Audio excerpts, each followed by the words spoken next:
mulher negra, latina e caribenha é celebrado dia 25 de julho.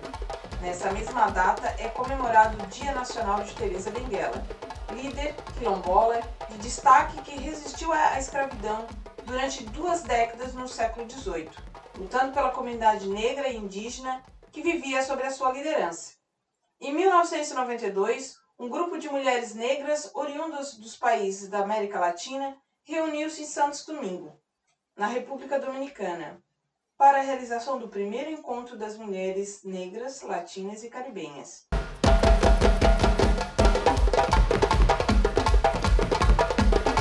Bem-vindos ao Converse Vários Tons. Eu sou Emanuela Silva e convido você para um bate-papo cheio de boas vibrações, energias positivas e conhecimento.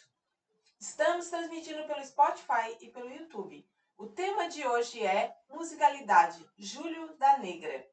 Nós estamos aqui com Marília Alano, pedagoga, negra, mulher, mãe e o resto ela que vai dizer para vocês. Boa noite, Manu. Uma satisfação estar participando do teu programa. Tô curtindo bastante. Isso é bom, gente. Bem legal o teu projeto. E obrigada pelo convite. E é isso. Então, o tema de hoje é musicalidade, que a Marina é pedagoga. Música, eu acho que está no nosso DNA já, né? Dos nossos ancestrais e a história dela, da família dela, é toda assim, muito interessante, interligada com várias coisas. Vamos começar pelo teu trabalho. Isso, então, eu sou pedagoga já faz 10 anos. E sempre dentro da minha prática, porque né, o meu pai toca violão, a gente cresceu, como tu disse, a gente cresceu nesse meio musical, né? Então não tinha como ser diferente. E eu aprendi a tocar violão sozinha, assim, sou autodidata. Porque o pai tocava e tal. E daí eu me lembro, eu pequena, queria aprender. Só que ele falou, não, todo mundo aqui já toca violão, vai aprender teclado e tal. Eu disse, mas teclado demora muito pra sair uma música, né? Aí, enfim, fui pro violão. Aí, quando fui desenvolver o meu trabalho com as crianças, eu inseri a questão da musicalização, porque faz com que a aula fique mais leve, eles aprendam mais rápido e assim, é bem gostoso. Aí, mas assim, sempre dentro da prática da pedagogia. Depois, quando eu fiquei grávida, eu comecei a estudar e me aprofundar mais sobre a questão da musicalização infantil. E daí foi onde eu comecei a trabalhar com musicalização infantil mais especificamente. Daí comecei com ela, estimulando desde a barriga. E assim, fui notando cada fase, assim, o desenvolvimento, questão de linguagem, raciocínio lógico, percepção, afetividade, tudo. Assim, ela começou a falar super cedo. E daí, depois de um tempinho, eu comecei a dar aula só de musicalização infantil. Aí, hoje em dia, né, voltei só para pedagogia, né, não consegui conciliar, mas ainda continuo usando a musicalização dentro da minha prática pedagógica, que faz toda a diferença. Assim, as crianças adoram, cantam junto, a gente vai trabalhar o tema, trabalha a música, aí já trabalha as questões musicais de ritmo, linguagem, percepção, altura, tudo. Música é vida, né? Todos os elementos musicais. Música é vida, música é arte, música é expressão. E a música dentro da educação, tu notas a diferença das crianças, assim, ó, ele entrou na sala tímido e saiu, o comportamento, a forma de se expressar, Sim. Como é que a professora Marina identifica isso? Então, assim, é muito sutil, né? Porque eu, na minha infância, eu tinha déficit de atenção. Então, eu já precisava da música. O que eu fazia? Eu ouvia a professora lá e depois ia para casa e cantava o conteúdo para poder gravar. Então, né? Então, daí, sabe? Então, a gente nota que a questão musical já fixa aquele conteúdo, as crianças aprendem de uma forma leve, de uma forma gostosa, eles não ficam agitados, é muito legal. Aí tem a questão da expressão, a afetividade, já trabalha uma questão emocional.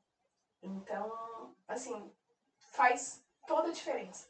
É um ganha mais. Eu acho que deveria ser incluído. Eu sei que algumas escolas já têm, mas na nossa rede municipal ainda não tem. Tem ali entre a BNCC, né? Trabalhar como é que fala? É a base curricular. É a base curricular, mas tem a questão ali do A qualidade do som, que é onde trabalha ali dentro das orientações ali da BNCC. Mas, assim, como musicalização infantil, como uma janela, assim, para trabalhar com as crianças, como se fosse um conteúdo a mais, ainda não tem. Fica a dica para os nossos governantes, né, para prestar atenção nesse detalhe, porque, meu Deus, nós estamos numa era onde está todo mundo na tela, né? Os nossos pequenos vivem na tela. E assim, ó, se eles param para escutar uma música, ou se eles buscam isso, nós não podemos deixar passar, né? Nós temos que resgatar isso. Tu não acha que antes, não que a tecnologia seja algo maléfico, pelo contrário, é maravilhoso até para divulgar esse trabalho, mas assim, não pode ser a única forma dele estar se comunicando e brincando. E tem uma diferença, assim, sabe? Hoje o que cresceu muito são crianças com dificuldade na linguagem, atraso na linguagem. Por quê? Até por conta das telas mesmo, porque daí fica ali, não tem interação. A criança fica ali só recebendo aquela informação e não tem troca, né?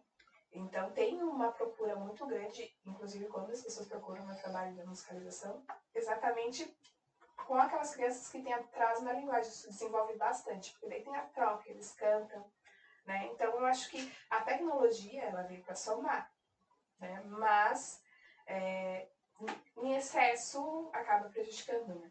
Eu sei que é um alívio para nossa cabeça. Uma vez como mãe, às vezes é necessário. É necessário, porque nós temos as nossas multitarefas, né? Mas é importante estar atento, né? Que tem que ter essa troca e o cantar, sabe? Tipo, desde a barriga ali, o bebê nascendo, já tipo ali no feto, ele vai estar ali em contato com a voz da mãe. E já vai nascer musicalizado. Eu super entendo, né? Super entendo, porque o meu filho, né? Eu cantava muito. Tanto que o nome dele é Ícaro, né? Ele é Ícaro. E eu cantava muito. E hoje ele é assim também, adora bem musical. Adora música, interagir. E eu penso que isso é tão interessante que nós não deveríamos deixar isso passar neles. Aproveitar a infância, porque a nossa infância foi muito musical, né? A gente estava ali, né, no meio, né? Então, eu cresci escutando, brincando com os discos, e escutando o pai tocando violão. E assim, eu cantava e eles gravavam, né? no tema do gravador, né? Ó, quem não sabe o que é gravador, pega um... Geração Z. A geração que não faz nem a mínima ideia que é um gravador com fita. Toca disco, muito menos. Toca disco. Mas, gente, converse vários tons, inscreva-se no canal e siga nas redes sociais. Ative as notificações. Vamos lá, minha gente. Vamos lá, porque a gente precisa de seguidores, hein? Seguidores. Bem legal. Mas essa parte era muito interessante. Não era um papo saudosista, nostálgico, mas eu sinto falta hoje nas crianças de hoje, nessa interação. Porque a gente se olhava, a gente precisava se tocar, porque tu estava interpretando uma cantora, um cantor, e botava a toalha na cabeça. A Marina já gravou várias coisas. Marina é irmã dela. E a gente cantava, brincava de musical. E a Helena é igualzinha. Ela faz as mesmas brincadeirinhas e ela inventa a música. Canta o tempo todo. Tu falou ali que, né, desde que o Ícaro nasceu, tu cantava. Eu lembro que o meu parto foi bem difícil, né? E daí, assim que ela saiu da barriga e botou ela aqui, assim, no meu peito, eu cantei pra ela e foi onde ela reconheceu a minha voz, ela já ficou assim, toda regaladinha, tipo, acabou de sair, sabe? Tipo, toda regalada, assim, tipo, percebendo já a voz da mãe que ela já estava acostumada a ouvir ali desde a barriga. Essa identificação, eu acho não, eu acho, é uma certeza nossa. Essa nossa musicalidade também vem muito dos nossos ancestrais, da forma como a gente foi criado. E são coisas que a gente está passando para a próxima geração. Então, quando tu diz que na escola as crianças se identificam e eu penso que quando elas chegam em casa, elas devem querer transferir isso para a família. E elas imitam, né? Tipo, elas pegam um violãozinho e quando tu vê, eles já estão brincando de tocar violão, brincando de cantar. É muito engraçado como a gente é espelho. Já foi feito um estudo que fale que entre as crianças que praticam, né, fazem a aula, e as que não participam, se desenvolve mais ou menos. Então, as crianças que têm contato com a música, né, elas desenvolvem toda uma questão, né, cerebral e raciocínio, questão de atenção, linguagem, do que aquelas que não são expostas à música, né, a estímulos musicais, desde a barriga já. Então, sabe botar música clássica, bebezinho, interagir, cantar. Vamos falar mais cedo, vamos ter um repertório maior de linguagem. Se tu vê a Leninha, ela fala bem certinho. Bem corretamente, né? Meu filho também, a mesma coisa. As professoras... Eles estão mais expostos a uma quantidade de palavras, a questão do ritmo. É bem interessante. E eles desenvolvem muito rápido, muito rápido. E eu fico feliz por isso, né? Nós não tínhamos toda essa tecnologia, obviamente, mas tinha ali a experiência, né, do dia a dia. Tinha pessoas que cantavam perto. E eu penso assim, né, nem todo mundo tem acesso. Claro, todo mundo pode cantar, né? Mas tu vê, tu pensa assim, mas será que existem pessoas que não têm acesso a música, que não cantam? Tem mães, tem pessoas que não têm essa consciência, que também não estão acostumadas né? Não foram acostumadas a ouvir, não foram criadas assim. Então não vão passar isso, né? Então, por isso a importância de trabalhar isso na escola, né? Porque se não tem esse contato em casa, vão ter ali na escola e vai ser desenvolvido essas questões que são importantes, né? Para o desenvolvimento delas. Então, nossos governantes, né, atenção, fica a dica para dar essa atenção importante, porque não tem nada de negativo, pelo contrário, é só... Tanto que as escolas particulares, elas já estão investindo, né, não só na questão da outra língua, né? Sim. Tem várias linguagens, né? E tem a questão da linguagem musical. E né, estão investindo em professores de musicalização, porque já viram a importância, né, e a diferença que dá, né, na questão do desenvolvimento. Converse em vários tons. Inscreva-se no canal. Converse em vários tons. Inscreva-se no canal. Ative as notificações. Marília. Marília, mãe, mulher. Defina-se. São tantos papéis que a gente tem que desenvolver. Que a gente se perde aí no meio, eu nem sei. Mas é isso, né? É mãe, professora, mulher. Né? Se achar, né? Se empenhar, todos esses papéis. Professora. Mas isso tem um legado. Agora a gente vem falando do Júlio da Negra. Por isso tem esse nome, Júlio da Negra. Esse legado, como começou? Então, é muito legal porque assim, a minha família, dos dois lados, a questão feminina, o matriarcado, que começa o matriarcado, é muito forte. É muito forte. E eu sempre penso assim, na dificuldade que passaram, né? Mas para abrir caminho, sabe? Nas escolhas que fizeram, naquilo que suportaram, pra gente estar aqui hoje, sabe? Então, tem pessoas que costumam olhar para trás e julgar muito, né, as escolhas. Ah, por que a fulana, minha avó, minha mãe fez tal escolha? Mas a gente não sabe o porquê.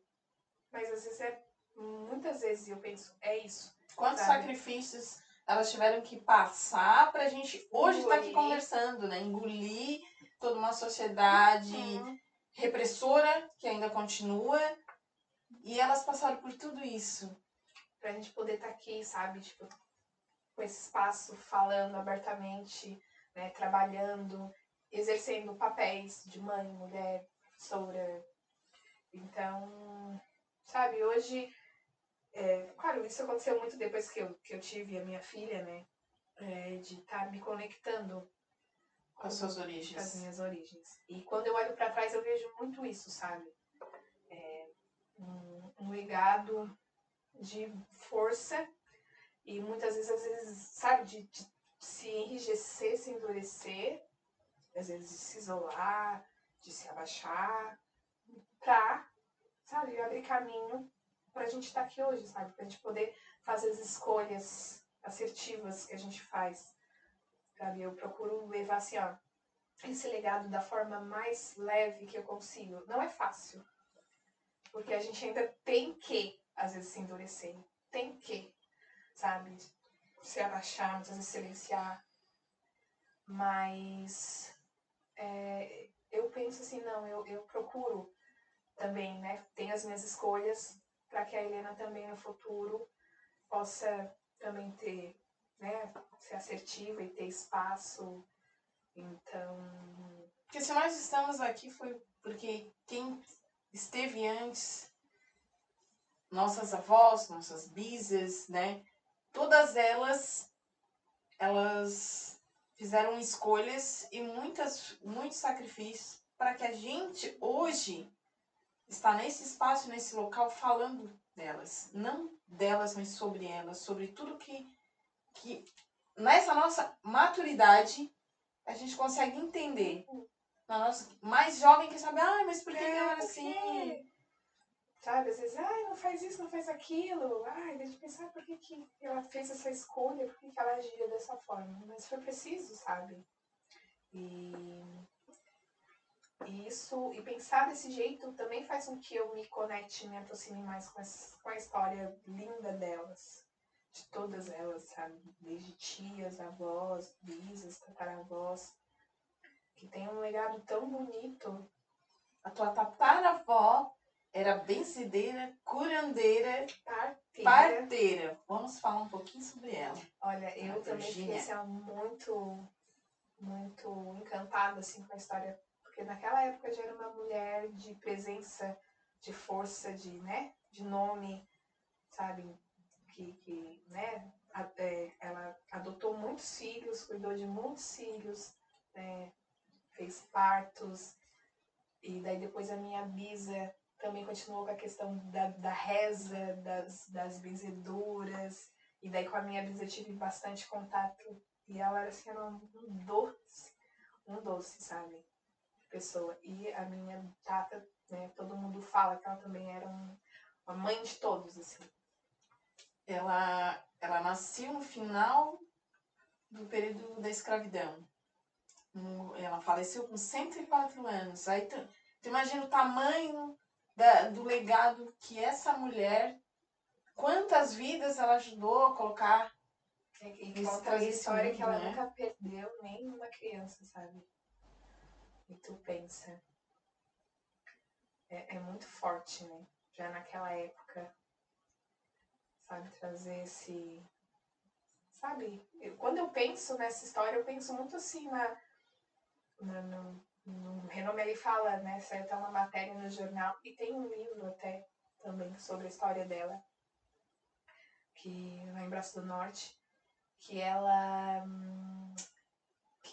né, nunca perdeu nenhuma criança e que né, adotou muitos filhos, cuidou de muitos filhos. A grande mãe, né? Colocar... ela se emociona, gente, porque não tem como não se emocionar, né?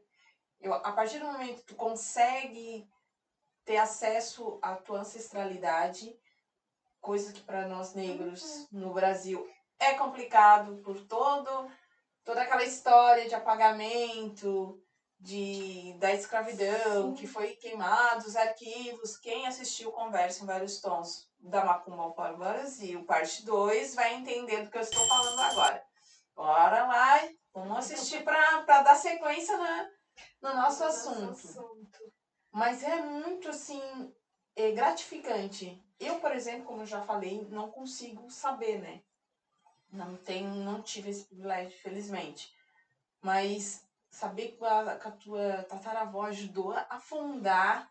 E ali fala, não sei se tu viu na reportagem, que, né, a comunidade negra foi fundada por a força daquela mulher, né, daquela família, daquela mulher que criou uma família que ajudou a botar outras famílias, né, a criar várias pessoas daquela comunidade passaram pelas mãos e a filha dela seguiu esse legado e a benzedura, que é algo, né?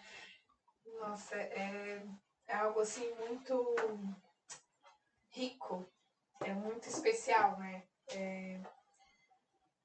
Assim, não tem como a gente não pender para esse lado, né? Eu acho que, claro, assim, ó,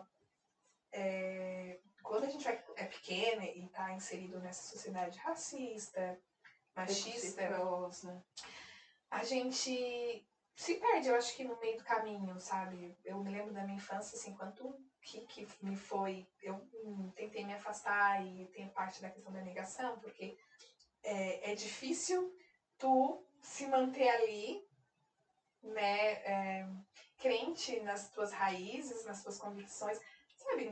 Teve uma época que eu não tinha esse acesso, não tinha esse conhecimento, porque foi tirado, né? Hoje aí fui crescendo, fui estudando, fui me aprofundando. Então hoje eu tenho orgulho e passo isso, sabe? Sentindo o chamado das tuas raízes. Dessa nossa africanidade, dessa nossa religiosidade que a gente traz, né? Na verdade, a gente já vem com ela, né? Já vem com ela. Questões de sonho, sabe? A gente sempre pende, né? Sonho e lá os chazinhos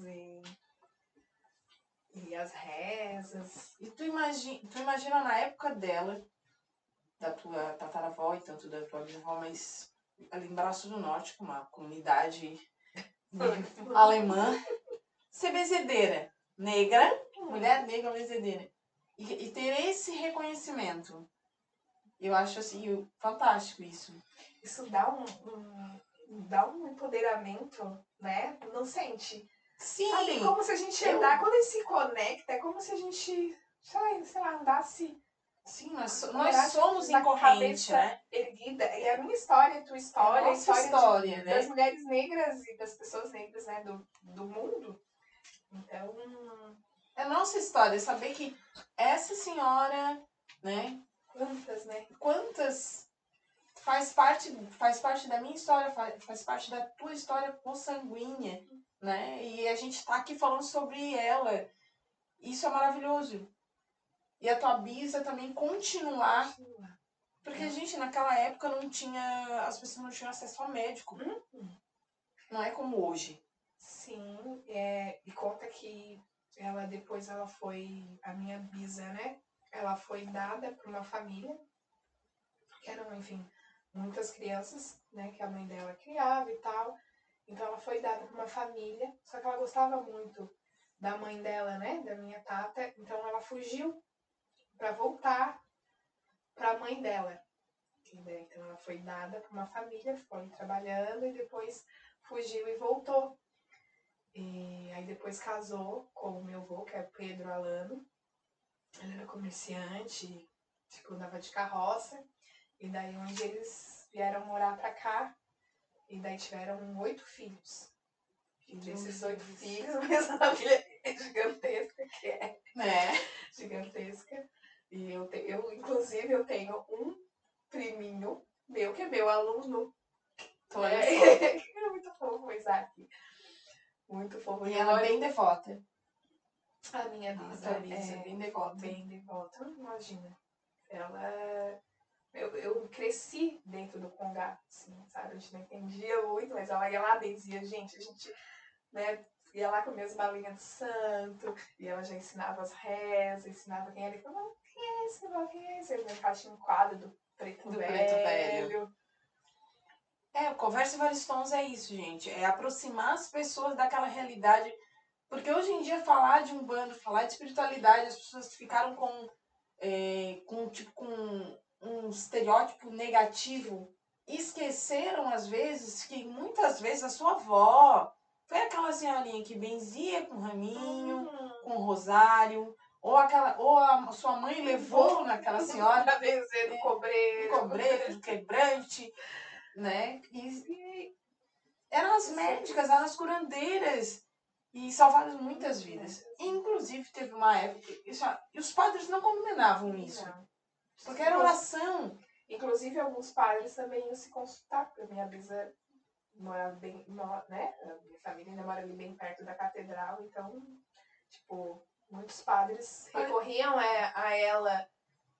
Olha só, reconheciam o divino, porque ele está em vários lugares. E isso é maravilhoso, esse depoimento é maravilhoso. Tudo isso que a gente está falando são memórias e a história do Brasil. Conversa em Vários Tons. Vamos lá! Também eu falo sobre a Helena. Eu estava falando, né, nessa questão da religiosidade, e eu, né, depois que tive ela e me conectei com toda essa história, também me aproximei muito, né, das religiões de matrizes africanas. E fui conhecendo, fui lendo, fui sentindo. E quis e quero, né, que essa religiosidade faça parte também da vida dela, sabe? Então, sabe, eu boto muita musiquinha, canto muito. Sim. E tem uma música de Oxum que eu canto que pra ela, que é aquela. Você deve conhecer. Como é que é? Deixa eu ver se eu consigo lembrar. Chorei, mãe, chorei, mãe. Daí fala de Oxum. E daí ela fica perguntando, mãe, quem é? E daí eu vou lá e escuto. Também tem uma de algum que eu canto. E ela, mãe, quem é? Quer saber da história? E vai atrás, eu vou lá, boto, procuro.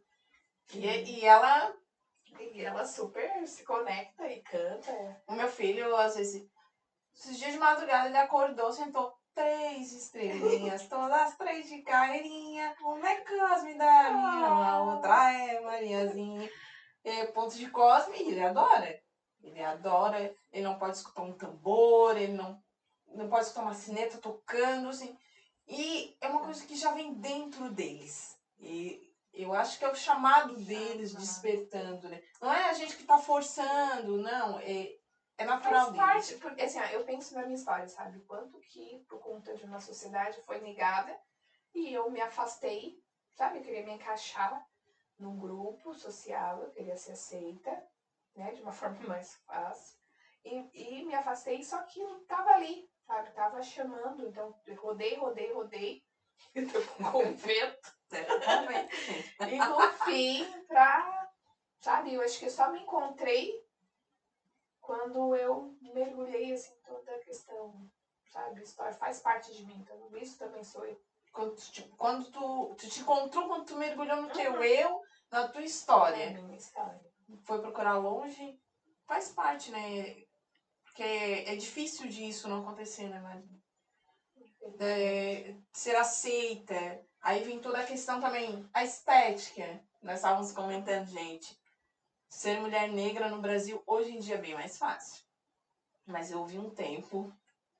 Apesar de. É mais fácil, mas ainda não é fácil. Ainda não é o que tem que ser. Não é fácil, não é. Mas teve uma época que era bem mais difícil. Bem mais difícil. Tu tinha que alisar o cabelo. Não tinha maquiagem para nos tom de pele. E quando alguém dizia pra ti assim, compra um lápis de cor, da cor da pele. Isso é uma coisa que, bem dos meus alunos, eu sempre mudo. E eles, tia, eu quero o lápis cor de pele. Mas que tom de pele? A minha pele não é desse tom. Marrom também é tom de pele. Pretinho também é tom de pele. Sabe? A Helena, eu acho muito engraçado que ela sabe, todas as bonequinhas e princesa, tá tudo de marronzinha. E elas marronzinha igual a gente, né, mamãe? Representatividade. Ainda é difícil achar bonecas negras, Bem sabe? difícil. Tu tem que ainda mandar fazer e tal, né? E são poucas, assim, tem que correr bastante. Mas assim, eu sempre procuro, quando eu vou comprar as bonecas pra ela, eu procuro sempre bonecas negras para que ela se veja. E é muito engraçado como ela é empoderadinha, assim, sabe? Ela tem muita consciência. Mas ela tem exemplo, né? Ela tem exemplo. E, assim, eu penso que a educação tem um papel fundamental nessa questão de identidade, principalmente na construção da identidade das crianças. E precisa mais dessa referência. Eu acho que lembrei uma situação que ela tem uma professora também que é negra, e ela tava fazendo uma cartinha e pintando, eu vou dar pra tia Rô. Daí eu falei, a outra tia tu não vai dar? Eu gosto também da outra tia, mas eu gosto mais da tia Rô. Por que, filha? Porque ela é marronzinha que nem eu, sabe? Então, tem essa identificação. Eu também vejo, assim, na sala de aula, o olhar das crianças negras e como elas puxam, elas querem alguém para se espelhar e pensam, poxa, a minha professora é negra, sabe?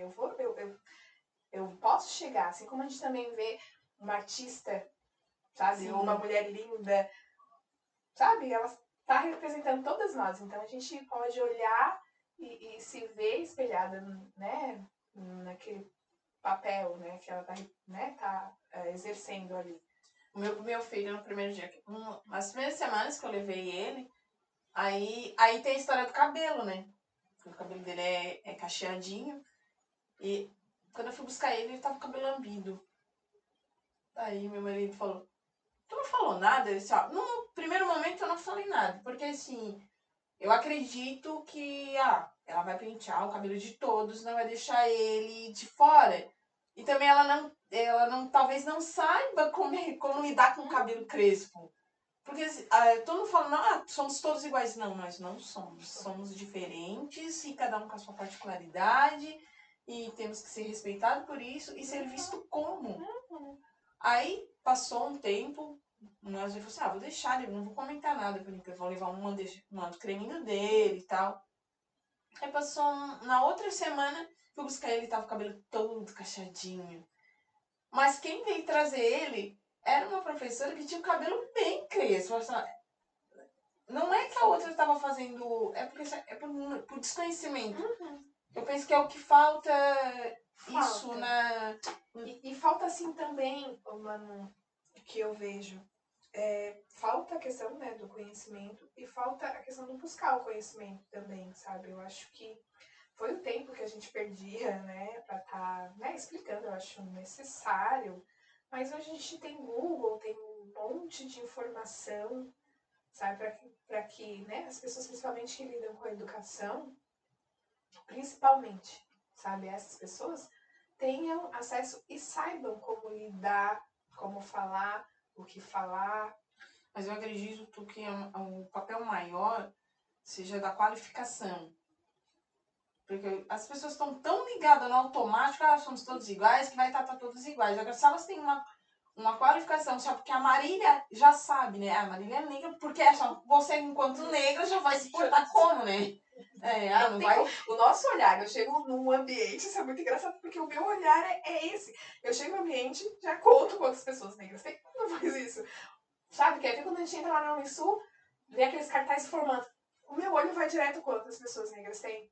Sabe? Na escola, quantos bonequinhos negros tem nos cartazes? Na minha turma era eu, né? O meu olhar é sempre na minha turma era eu. E eu acho que as outras pessoas também têm que exercitar o olhar. Mas elas são tão acostumadas a não ver... que cai no automático. Por isso que a gente cai no automático. Então, o nosso papel ei, olha só. Como tá? Né? Às vezes, eu, assim, me cansa muito dizer, assim, que a gente, às vezes... porque tem pessoas que não aceitam, né? A gente vai falar e tem sempre tem. Quando tu vai apontar tal questão, se tu tá problematizando, é mimimi, ou isso não é importante, então tu sempre é silenciada. Mimimi, ó, como eu disse o professor, mimimi é um tom maior. O nosso mimimi tem que ser pra resistir. Isso é um prato. E é isso, sabe? Daí no fim, sabe? Claro, assim, eu procuro sempre falar, mas. Ou então fazer a minha parte, sabe? Que é a questão mais importante, sabe? Eu fazendo o meu, porque eu tô ali inserida. Mas é bem cansativo. Sabe? Não ser Cansativo ouvido. explicar o outro. Não ser ouvida. Não ser ouvida como mulher, não ser ouvida como, né, como mulher negra, sabe? Que é o nosso lugar de fala. Não ser valorizada por aquilo que a gente está fazendo. Né? São esses nossos desafios, né, que a gente enfrenta. Alguns dos desafios que a gente enfrenta como mulher negra, né? Mas é isso. Estamos aqui para fazê-los ouvir. Cansa muito, mas a gente tem que respirar. O Converse Vários Tons existe justamente para isso. Porque você sabe como é a nossa cidade. Nós não teríamos microfones abertos para falar sobre esse tema de acordo com como nós estamos falando. E seria necessário, né? Um espaço público, espaço, sabe, nas mídias, nas rádios. Mas tem gente que ainda acha que não é importante. Mas a gente está aqui para dizer que é. Então, Maria. Então, assim, ó, toda a minha infância, eu escutei na escola histórias sobre escravidão, como os negros eram tratados, que eram escravos. Sabe, tu não era descendente de negros que foram escravizados. Não, tu era descendente de escravos. E quando chegava naquela parte da matéria, te dava um frio na barriga que tu não queria. Ai, de novo isso. Tu não queria. Tu não queria estar ali. Não queria estar ali, tu não queria escutar aquilo que, sabe, diminuía. Tu queria sumir, sabe? Porque só era aquilo, como se a gente fosse reduzida a isso.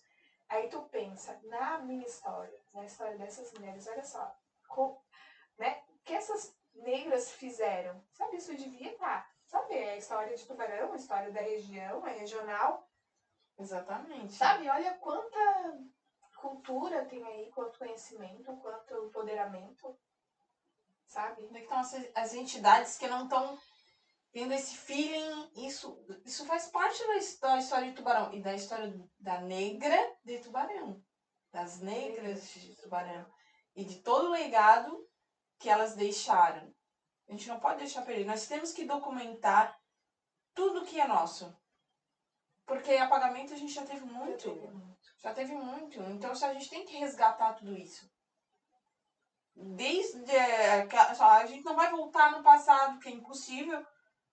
Mas a gente pode fazer um recorte dele. A gente pode retratar ele daqui para frente.